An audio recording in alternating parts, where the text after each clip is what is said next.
absolute best to our readers. Readers like you. IJReview.com, your number one source for news and entertainment.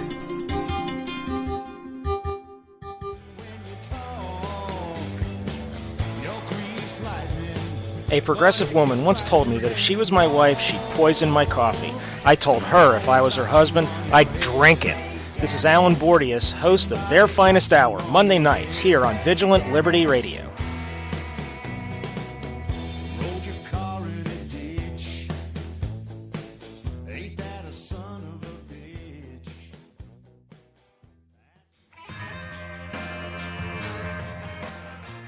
Hi, I'm Dustin Hoyt with America Our Way, and you can hear me right here on Vigilant Liberty Radio at 10/9 Central on Thursday nights. We bring you the best in political commentary from the right-wing, conservative, libertarian perspectives coming together and bringing the best content on the internet. Be sure to tune in every week for your favorite shows. Follow us on Facebook and Twitter.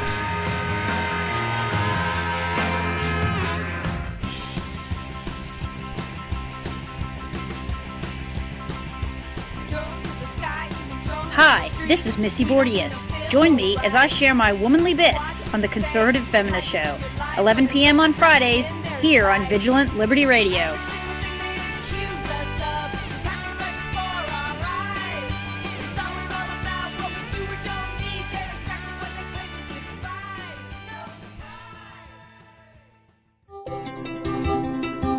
At Independent Journal Review, we publish news that is objective, fair, and entertaining. As one of the top websites in the United States, it's our duty to bring the absolute best to our readers. Readers like you. IJReview.com, your number one source for news and entertainment.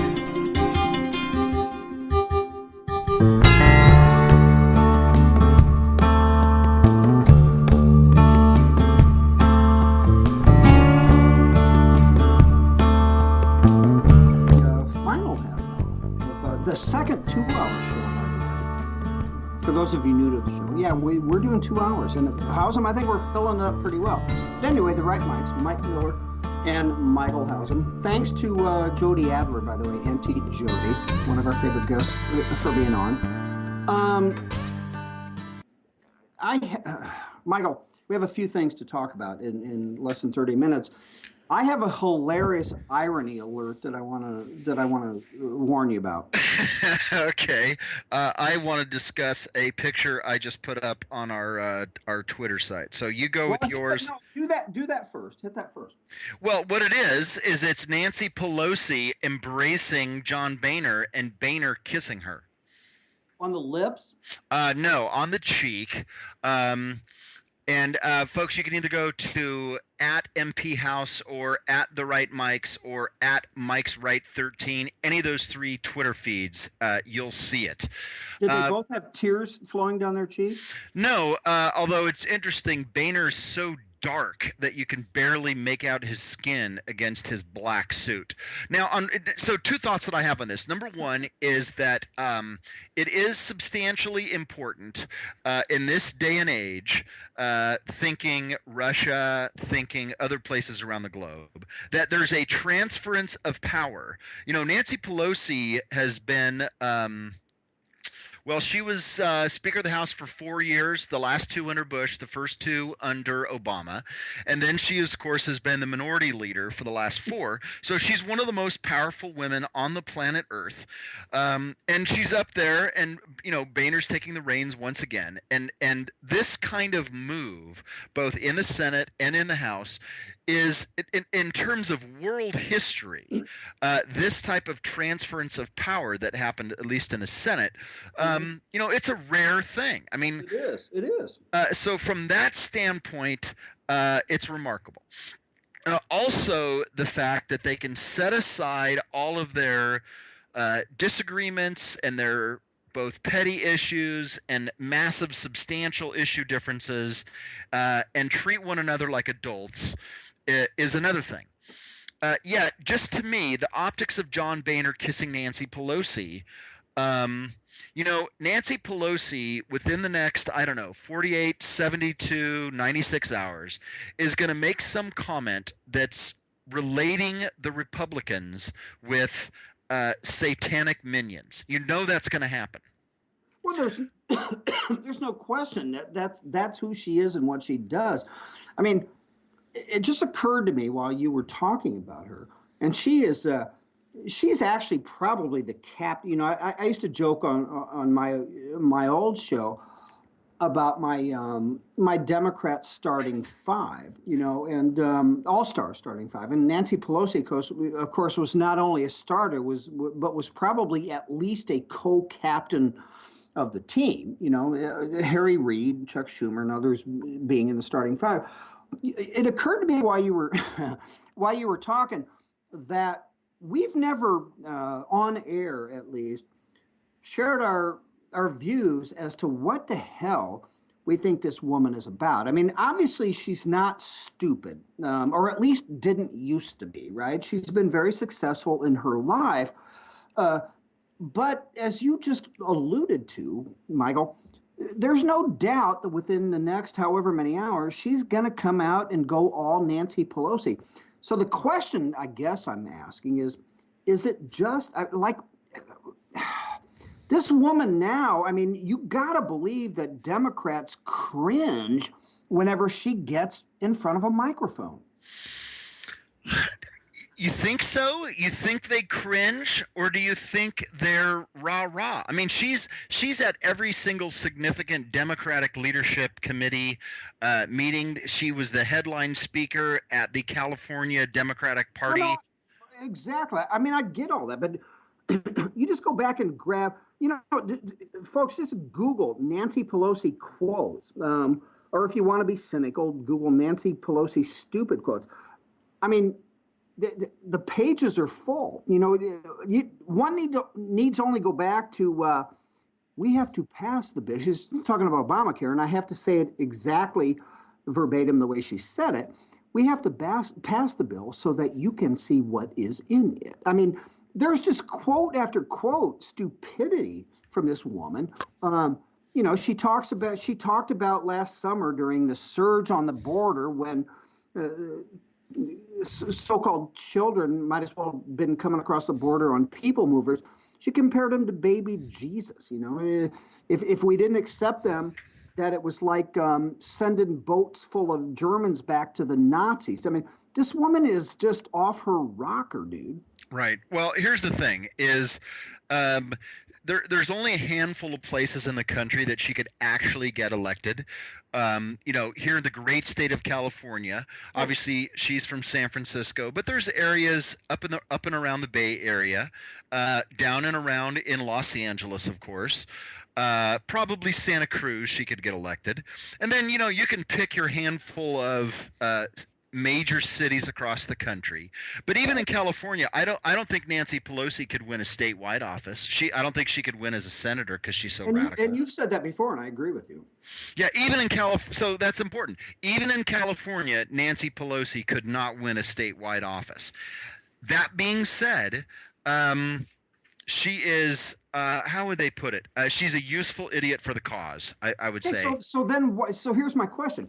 So then why, A, was she elected speaker when the Democrats controlled the House, and B, why was she then, after they had their asses handed to them, now that's happened twice in the midterms, reelected as minority leader, or elected as minority leader, and then reelected, and it's going to happen again. Okay, you got Democrats from across the country. Why do they continue to line up behind this woman? Because she carries the water in a particularly effective way. I think she makes Democrats look like idiots, but that's just me. Well, yeah, and do you also think that perhaps a part of that might be your perspective? Well, it might be, but I think the same thing is applicable to Harry Reid. I think that Nancy Pelosi has been around long enough, as has Reid, and I've said this, I say this now as it relates to Hillary Clinton, that unless you, and the you would be the collective folks opposed to in Hillary's case, nominating her for president, and in Pelosi's and Reid's case, reelecting them as minority leaders, Reid as minority leader here after Republicans took the Senate. I think there's this kind of thing going on where they're afraid of her, right? They've been around a long time. They put a ring of protection around them. They're powerful. And I think that what has happened and will continue to happen when she is reelected as minority leader is like, dude, unless you can kill the king or the queen in the coup, you're going to be screwed. And I think there's a whole bunch of that going on. Yeah, I think you're probably right. I mean, that is the conjecture. I just pulled up a couple of different articles for our blog post, as the follow-up. When you started the show, Boehner wasn't the speaker. Now he is. And that's a lot of the conjecture. One of the biggest fights in history over the speakership. There were 24 Republicans that voted against him. And that is now the question of the day, is what kind of blowback will these Republicans receive? Because in a revolution, you have to kill the king. You can't let him stay around. Exactly.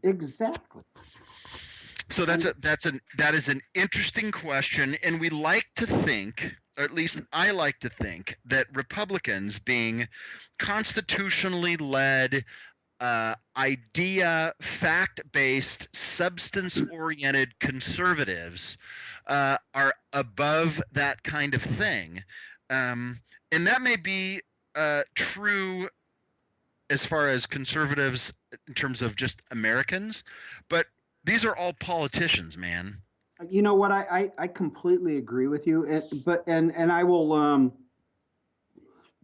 Second it to the extent that I think that unlike Barack Obama, this has been demonstrated a bunch in the past. You oppose Obama, there's going to be hell to pay. Last year's when Democrats fell away, they didn't want to be seen in the same zip code with this guy. I think there's a better chance of Republicans kind of getting the big story, right? Raising themselves maybe, and maybe it's wishful thinking, to the level to say, we have 2 years to prove why we should win in 2016 versus just relying on the Democrats to lose. Because Democrats can't lose much more than they did last year. So you know what I think? I don't think you're right, and I just hope that happens. Bingo. Yeah. All right. Now, there was one other thing that you were going to talk about, the irony story. Yeah, I have a hilarious irony alert. Okay, let's hear it. You and I have talked a whole bunch about Obamacare. We know a fair amount about it. Did you see the... This is just like, you cannot make this stuff up. Did you see the story about the Harvard professors who are now upset that with the increased costs of their Obamacare premiums? Okay, that is one of my favorite stories. You remember we had Kurt Schlichter on, of course, before. His first place I saw it was on Schlichter's Twitter feed, and he's one of the guys that I carefully follow on Twitter. And I love Schlichter. Oh, he's awesome. His comment, he had a link to the article. And then it was just ha ha ha ha ha ha ha ha ha parentheses breathe end parentheses ha ha ha ha ha ha ha ha. Perfect. Okay, for the folks that are not aware of this story, Miller, you've got to lay this out because it is beautiful. You cannot make it up. I know I say that a lot, but you just can't. That's part of what keeps me attracted, and I do air quotes, to liberalism and all it stands for, because this is just completely hilarious.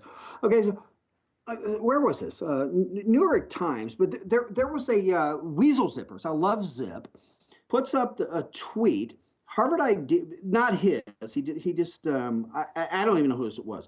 But Harvard ideas on healthcare hit home hard. While Harvard professors oppose changes that will raise their healthcare costs, the university says the increases are in part a result of the Affordable Care Act, aka Obamacare.